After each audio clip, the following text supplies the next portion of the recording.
Hello everyone, I guess you heard about the new article release, so I'm gonna decide to give you a little deep dive in how I do some of the maps, well, with one puzzle I had to do for Eli 03. Here we have a tram setup that the player needs to get across. You have to get through here, turn on the power.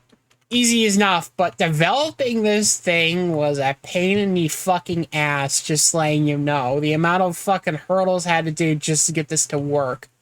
And you can already tell because I have an exact duplicate of the tram right over here, just nose rod. So right here we have it parented to a train entity right over here, a Funk Track Train.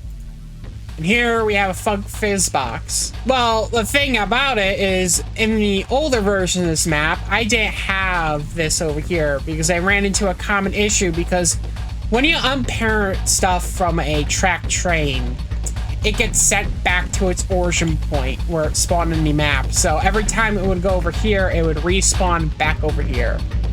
So what I had to do to circumvent that was to make an exact duplicate of it, no draw, and once it passes over here, it unparents it and parents it to this instead. But here's another issue. Despite it parenting to this, its collision does not. It gets sent back over here.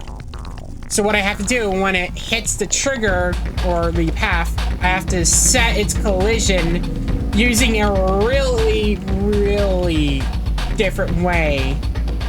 Because since it doesn't have an enable and disable collision thing, so I have to do another way to disable its collision by setting its collision group to nothing.